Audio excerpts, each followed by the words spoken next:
Además, los sueños sin signos visibles eran solo sueños, no presagios. Los signos visibles hubieran podido ser de las botas que asomaban por debajo de las cortinas del estudio. Solo se veían sus arañadas puntas, pero Thorin no miró en ningún momento en aquella dirección. Sus ojos estaban clavados en la botella que había al lado de su sillón preferido. Beber clarete a las 5 de la madrugada no era una buena costumbre, pero por una vez no le haría daño. Había tenido una pesadilla espantosa, por el amor de los dioses, y después de todo... Mañana es la siega, dijo sentándose en el sillón orejero junto a la chimenea, y cuando llega la siega, un hombre puede echar una cana al aire. Se llenó una copa, la última que bebería en este mundo, y tosió cuando el fuego le alcanzó el vientre y le subió por la garganta, calentándosela agradablemente. Ahora ya estaba mucho mejor. Se acabaron los pájaros gigantescos y las maléficas sombras. Extendió los brazos, entrelazó los largos y huesudos dedos y los hizo crujir perversamente. «Me molesta que hagas eso, viejo indecente», dijo una voz directamente contra su oído izquierdo. Thorin pegó un brinco y el corazón le dio un impresionante vuelco en el pecho. La copa vacía se le escapó volando de la mano y no hubo ninguna alfombra para amortiguar su caída. Se rompió en el suelo de la chimenea. Antes de que Thorin pudiera soltar un grito, Roy de Pape le sacó de un manotazo su gorro de dormir, agarró sus ralos cabellos y tiró violentamente de su cabeza hacia atrás. El cuchillo que de Pape sostenía en la otra mano era mucho más humilde que el que había utilizado Reynolds, pero cortó con mucha eficacia la garganta del viejo. La sangre salpicó de escarlata la estancia medio oscuras. De Pape soltó los cabellos de Thorin, volvió a las cortinas, detrás de las cuales se había ocultado, y recogió algo del suelo. Era el centinela de Cadber. Se acercó de nuevo al sillón y depositó el cráneo de cuervo sobre las rodillas del moribundo alcalde. «Pájaro», gorgojeó Thorin con la boca llena de sangre. «Pájaro».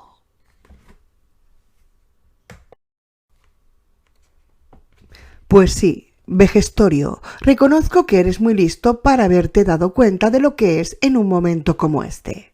De Pape echó de nuevo la cabeza de Thorin hacia atrás y le sacó los ojos con dos rápidos movimientos de cuchillo. Uno fue a parar a la chimenea apagada, el otro fue a dar contra la pared y resbaló por detrás de los atizadores del fuego. El pie derecho de Thorin se estremeció brevemente y quedó inmóvil. Aún quedaba otra tarea. De Pape miró a su alrededor, vio el gorro de dormir de Thorin y llegó a la conclusión de que el pompón le podría ser útil. Lo empapó en el charco de sangre que se había formado en el regazo del alcalde y dibujó contra la pared del sigul del hombre bueno. Dibujó un ojo. «Ya está», musitó, dando un paso atrás. «Si eso no acaba con ellos, no habrá nada en el mundo que pueda hacerlo».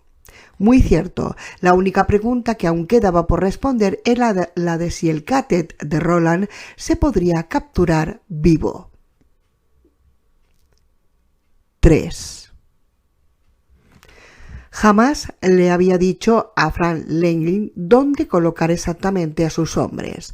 2 dentro del establo y otros 6 fuera, 3 de estos últimos escondidos detrás de unos viejos y oxidados aperos de labranza, 2 en los calcinados restos de la vivienda y 1, Dave Hollis, agachado encima del establo, observándolo todo desde el tejado, por así decirlo. Langly se alegró de ver que los hombres de su cuadrilla se tomaban el trabajo en serio. Claro que eran solo unos muchachos, pero unos muchachos que en cierta ocasión les habían ganado la partida a los cazadores del gran ataúd. El sheriff Avery Dio la impresión de tenerlo todo muy bien controlado hasta que percibieron las voces de la barraca. Entonces Langley, con la ametralladora colgada del hombro y sentado tan tieso en la silla de montar como cuando tenía 20 años, asumió el mando. Avery estaba nervioso y casi sin resuello lanzó un suspiro de alivio en lugar de ofenderse. «Yo os diré a dónde tenéis que ir, tal como a mí me lo han dicho, pues se trata de un buen plan y yo no tengo nada en contra», les había explicado Langley a sus hombres. En medio de la oscuridad, sus rostros no eran más que unas borrosas sombras. «Solo os diré una cosa de mi propia cosecha. Aunque no es necesario, sería mejor que los atrapáramos vivos. Queremos que sea la baronía la que les exija responsabilidades, así como el pueblo llano, que se exijan responsabilidades por todo lo ocurrido. Cerrad la puerta a todo eso si queréis. Así pues, os digo lo siguiente: si hay razón para disparar, disparad. Pero le arrancaré la piel del rostro a tiras a cualquiera que dispare sin motivo. ¿Habéis comprendido?». No hubo respuesta. Al parecer lo habían comprendido. «Muy bien», concluyó Langley con rostro impenetrable. «Os doy un minuto para que os aseguréis de que lleváis el equipo bien amortiguado e inmediatamente nos ponemos en marcha. A partir de ahora, ni una sola palabra más». 4. Roland, Cuthbert y Elaine salieron del barracón a las 6:15 de la mañana y permanecieron juntos en el porche. Elaine se estaba terminando el café. Cuthbert estaba bostezando y despedazándose. Roland se estaba abrochando la camisa y mirando al suroeste, hacia la mala hierba. No pensaba en las emboscadas sino en Susan, en sus lágrimas. «El voraz y viejo K, no sabes cuánto lo odio», le había dicho ella. Sus instintos no se despertaron. El toque de Elaine, que había intuido la presencia de Jonas el día en que éste había matado a las palomas, no experimentó ni el más leve estremecimiento. En cuanto a Cuthbert... «Un día más de tranquilidad», exclamó el digno joven, contemplando el cielo del amanecer. «Un día más de indulgencia, un día más de silencio, roto tan solo por el suspiro del enamorado y el tamborileo de los cascos de los caballos». «Un día más de tus mierdas», replicó Elaine. «Vamos». Cruzaron el patio sin percibir los 8 pares de ojos que lo estaban observando.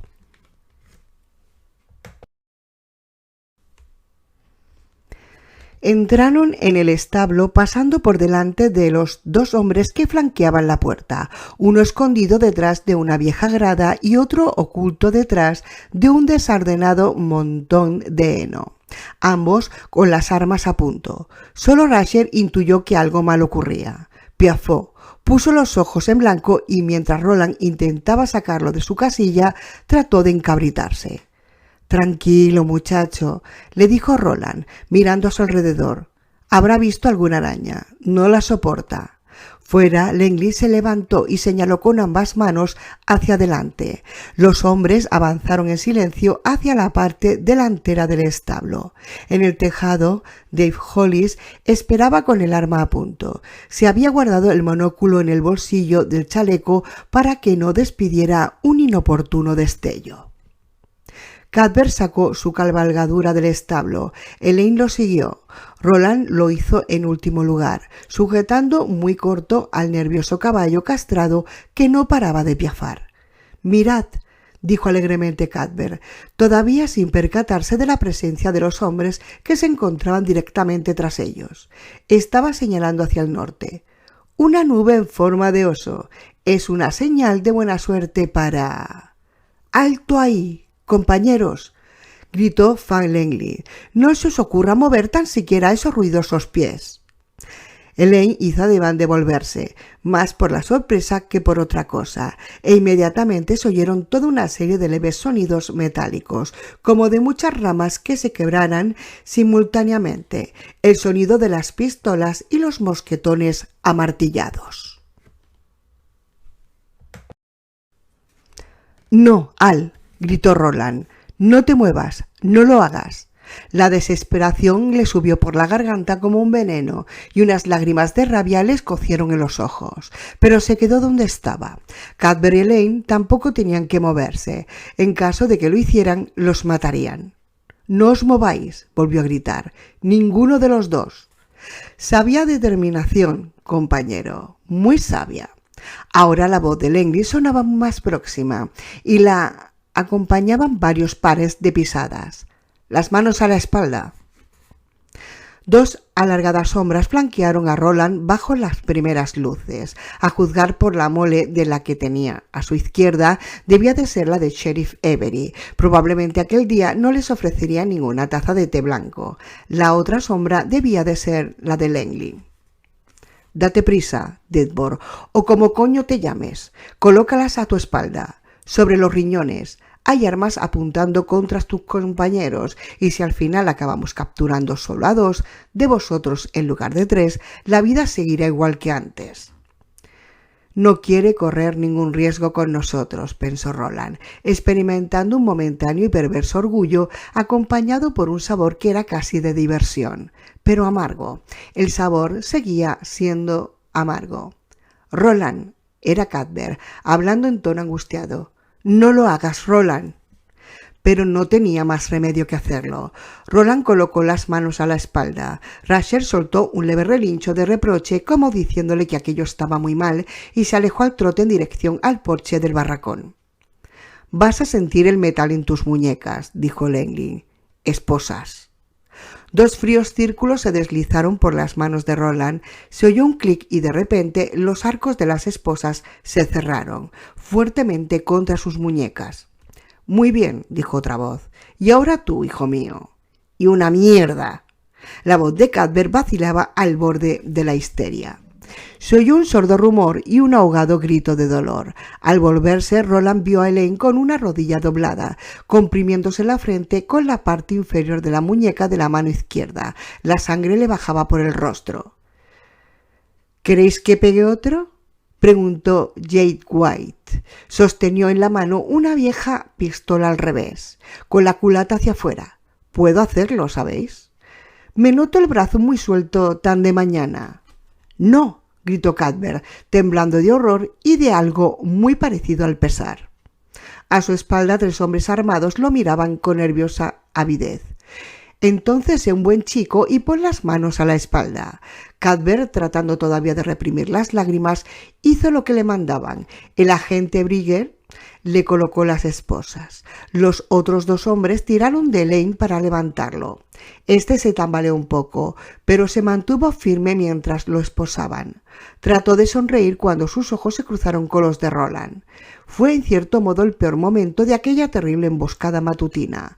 Roland asintió con la cabeza y se hizo a sí mismo una promesa. Jamás lo volverían a apresar de aquella manera, aunque viviera 1000 años.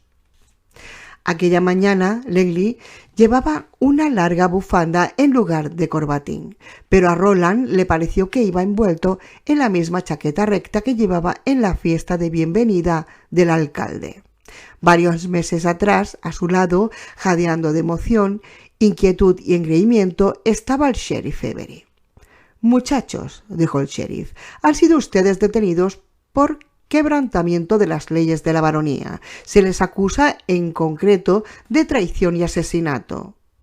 «¿A quién hemos asesinado?», preguntó suavemente Elaine, mientras uno de los hombres del grupo soltaba una escandalizada y cínica carcajada. Roland no supo decir cuál de las 2 cosas. «Al alcalde y al canciller, tal como ustedes saben muy bien», contestó Avery. «Y ahora...» «¿Cómo puede usted hacer eso?», preguntó Roland con curiosidad. Se estaba dirigiendo a Langley. «Megis es su tierra natal. He visto la estirpe de sus padres en el cementerio de la ciudad». «¿Cómo puede usted hacerle eso a su lugar natal, Cy Langley?». «No tengo intención de perder el tiempo charlando contigo», contestó Langley. Miró por encima del hombro de Roland. «Álvarez, trae su caballo. Unos chicos tan listos no tendrán ningún problema para montar con las manos atadas a la...». «No».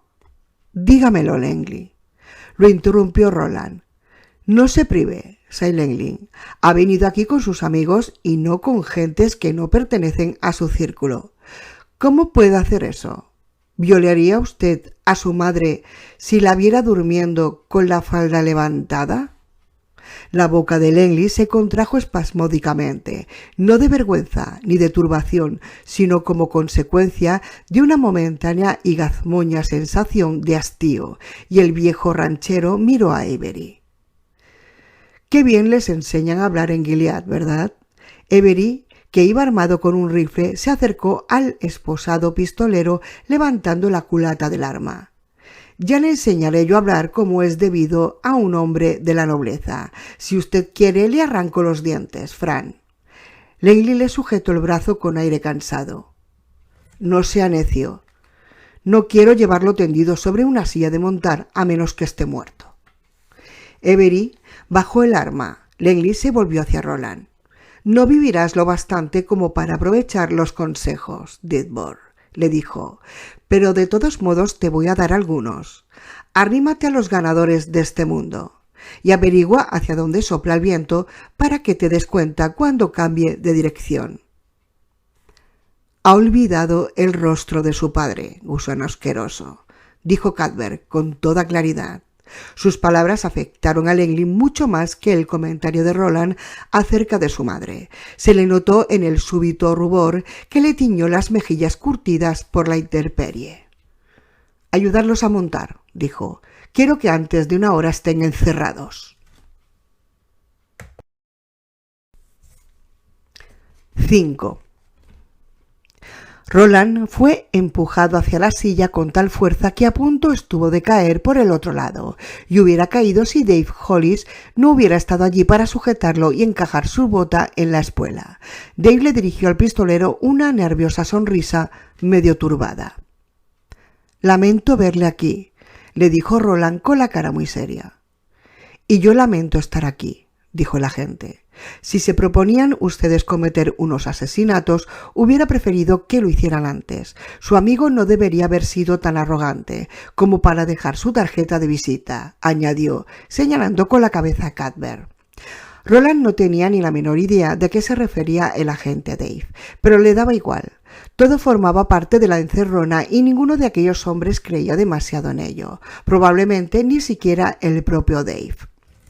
Roland pensaba, sin embargo, que con el paso de los años se lo llegarían a creer y se lo contarían a sus hijos y a sus nietos como si fuera una verdad indiscutible.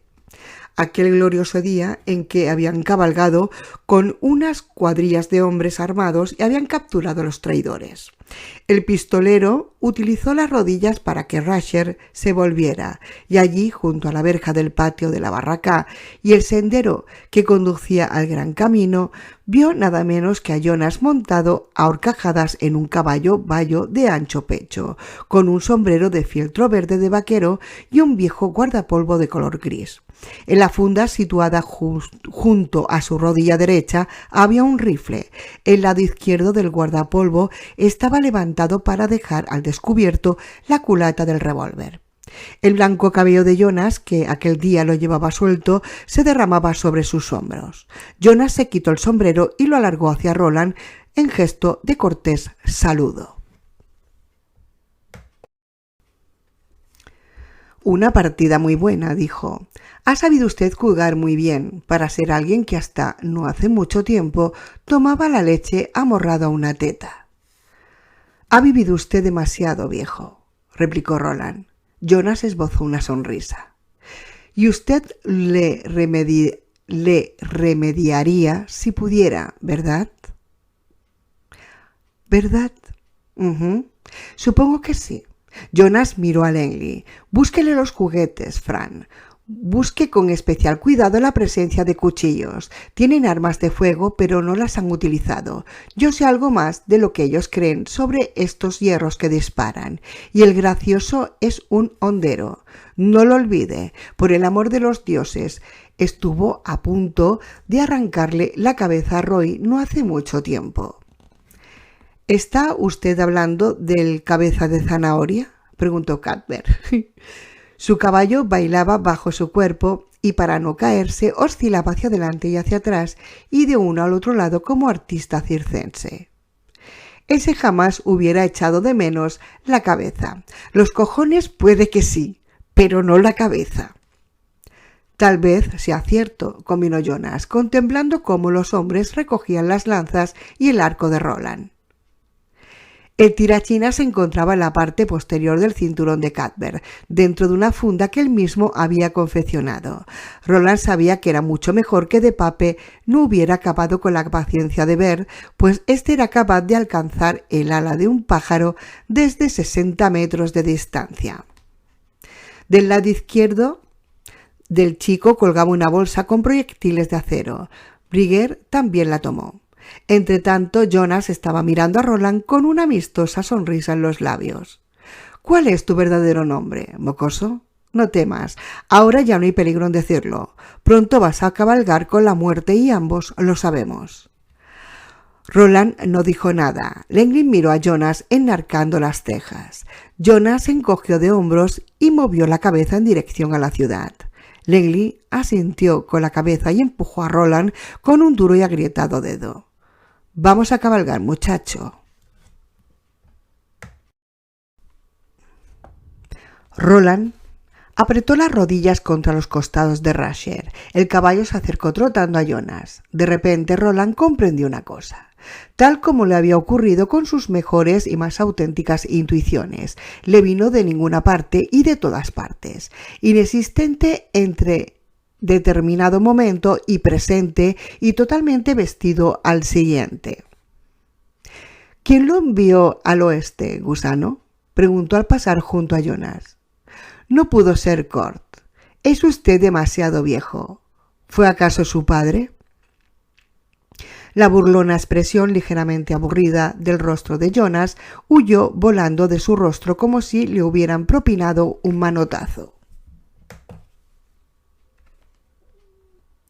Durante un asombroso momento, el hombre del cabello blanco volvió a convertirse en un niño, asustado, avergonzado y dolido.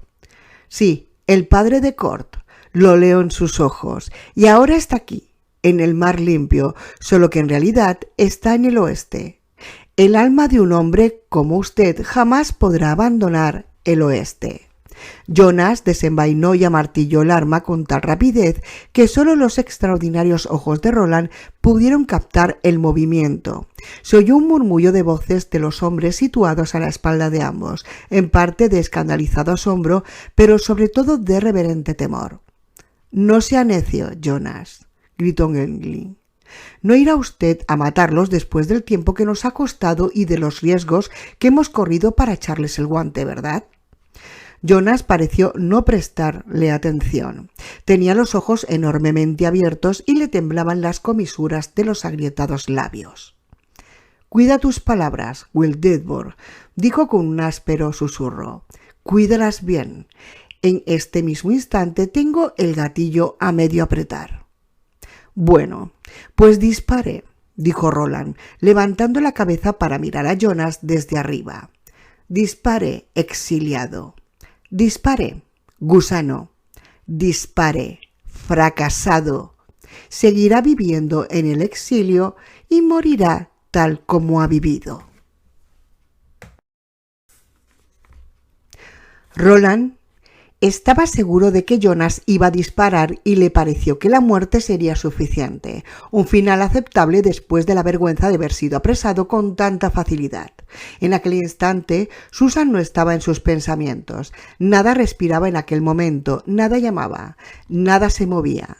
Las sombras de los hombres que estaban presenciando aquel enfrentamiento, tanto a pie como a caballo, apenas se distinguían en el suelo. Después Jonas desamartilló su arma y la volvió a enfundar.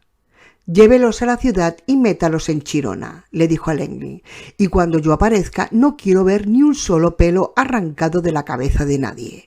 Si yo he podido aguantarme y no matar a este, bien pueden ustedes aguantarse y no hacer daño a los demás. Y ahora váyanse».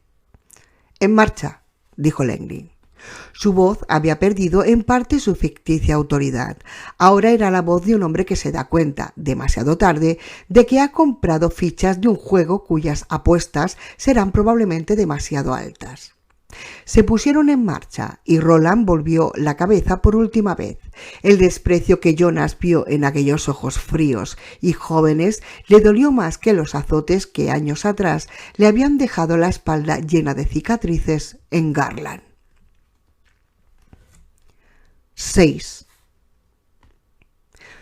Cuando los perdió de vista, Jonas entró en el barracón, levantó la tabla bajo la cual los muchachos ocultaban su pequeño arsenal y encontró solo 2 armas de fuego, la pareja de pistola de 6 disparos con culatas oscuras. Las pistolas de Dithborg, seguramente, habían desaparecido. Está en el oeste. El alma de un hombre como usted jamás podrá abandonar el oeste. Vivirá en el exilio y morirá tal como ha vivido. Las manos de Jonas entraron en acción y desmontaron los revólveres que Cuthbert y Elaine habían llevado consigo al oeste.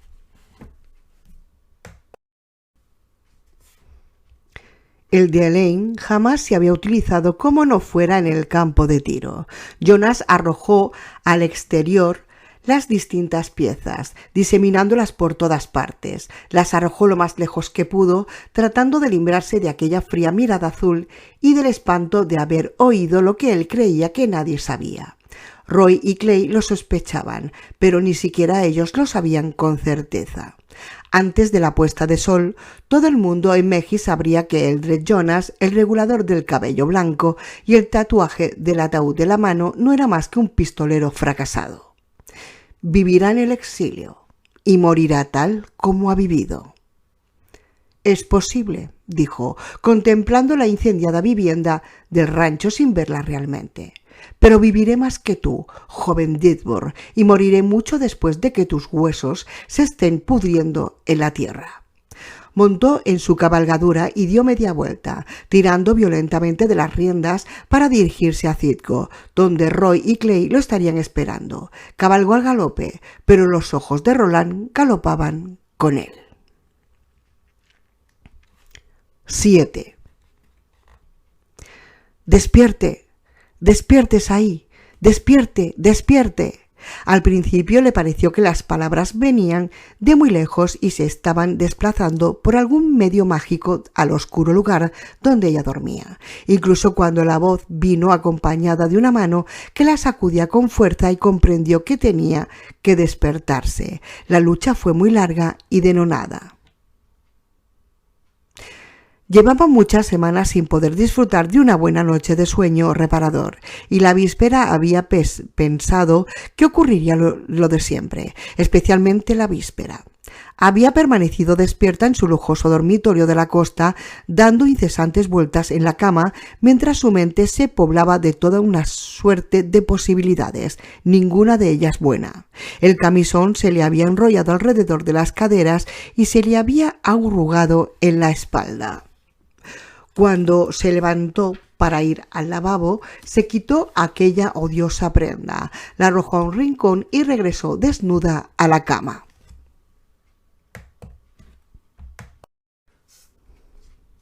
Inmediatamente después de librarse de aquella pesada prenda, se quedó dormida, pero más que quedarse dormida, fue como si cayera en una grieta de la tierra sin pensamientos, sin sueños. Y ahora aquella voz entrometida. Aquel brazo entrometido que la estaba zarandeando con tal fuerza que su cabeza se movía de un lado a otro sobre la almohada. Susan trató de librarse de él doblando las rodillas hasta el pecho y musitando confusas protestas, pero el brazo insistía. Se reanudaron las sacudidas y la molesta voz que la llamaba sin cesar. «Despiertes ahí, despierte, en nombre de la tortuga y del oso, despierte». Era la voz de María. Susan no la había reconocido al principio porque María parecía muy trastornada. Susan jamás la había oído hablar de aquella manera. La criada parecía al borde del histerismo. Susan se incorporó, pero de pronto le cayeron encima tantas cosas, todas malas, que fue incapaz de moverse. El edredón bajo el cual había dormido le resbaló hasta el regazo, dejando al descubierto su busto, y solo tuvo ánimos para tirar débilmente de él con las puntas de los dedos. La primera cosa mala fue la luz que penetraba a través de las ventanas con más fuerza que nunca, porque en ese momento se dio cuenta jamás había estado en aquella habitación hasta tan tarde. Dioses, debían de ser las 10 o quizá más tarde. La segunda cosa mala fueron los ruidos de abajo. La casa del alcalde solía ser un lugar muy tranquilo por la mañana. Hasta el mediodía solo se oían a los vaqueros de la casa sacando a los caballos para sus ejercicios matinales, el chirriante ruido de la escoba de Miguel barriendo el patio y el constante rugido de las olas que rompían en la orilla. Pero aquella mañana había gritos, maldiciones, rumor de caballos al galope y ocasionales estallidos de extrañas y sincopadas risas. En el exterior de su habitación, puede que no en aquella ala, pero muy cerca de ella, oyó el ruido de unos pies que corrían calzados con botas.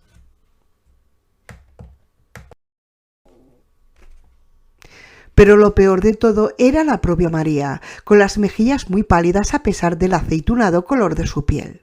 El cabello, que siempre llevaba pulcramente peinado, lo tenía ahora totalmente alborotado. Susan pensó que solo un terremoto le habría podido provocar aquel efecto.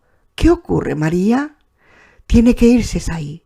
La costa no es ahora un lugar seguro para usted. Su casa puede ser mejor. Cuanto antes no la he visto, he pensado que se había ido temprano. Ha elegido un mal día para quedarse dormida. ¿Que me tengo que ir?, preguntó Susan. Poco a poco se fue subiendo el edredón hasta la nariz y miró a María por encima de él con sus grandes ojos abotagados. ¿Qué quieres decir con que eso de que me tengo que ir? Por la puerta de atrás, María arrancó el edredón de las adormiladas manos de Susan y se lo bajó hasta los tobillos, tal como hizo la otra vez. Hágalo ahora mismo, señorita. Vístase y váyase. A los chicos los han encerrado, pero ¿y si tienen amigos? ¿Y si vuelven y la matan también a usted? Susan se estaba levantando, pero ahora sus piernas se quedaron sin fuerzas y tuvo que volver a sentarse en la cama. ¿Los chicos?, preguntó en un susurro. ¿Los chicos han matado a quién? ¿Los chicos han matado a quién? La sintaxis era muy mala, pero María comprendió el significado. Didbur y sus compañeros, contestó María. ¿A quién dicen que han matado? Al alcalde y al canciller. La criada miró a Susan con una especie de trastornada simpatía. Levántese, le digo, y váyase ahora mismo. Este lugar se ha vuelto loco. No han podido hacer tal cosa, dijo Susan, y a duras penas pudo reprimir el impulso de añadir. No figuraba en el plan. El señor Thorin y el señor Rimmer están muertos, quienquiera que los haya matado. Ahora se oían más gritos desde abajo e incluso una pequeña detonación que no parecía un petardo. María miró en aquella dirección y empezó a lanzarle la ropa a Susan. Al alcalde le han vaciado los ojos. No pueden haber sido ellos. Yo los conozco, María. Pues yo no sé nada de ellos ni me importa, pero usted sí me importa. Vístase y váyase, se lo digo yo, con toda la rapidez que pueda. ¿Y qué ha sido de ellos? Un terrible pensamiento cruzó por su mente. Se levantó de un salto y la ropa cayó al suelo, a su alrededor. Agarró a María por los hombros y la sacudió. No los habrán matado, ¿verdad? Dime que no los han matado. Ha habido miles de gritos y han corrido 10.000 rumores. Yo creo que los han encarcelado. Pero... No hizo falta que María terminara la frase. Sus ojos se apartaron de los de Susan y aquel movimiento involuntario, junto con los confusos gritos de abajo, le dijeron a Susan todo lo demás. Aún no los habían matado, pero Harthorin era muy apreciado y pertenecía a una familia muy antigua. Roland, Cadbury y Elaine eran forasteros. Aún no los habían matado, pero al día siguiente era la siega y por la noche se encendería la hoguera de la siega. Susan empezó a vestirse tan deprisa como pudo.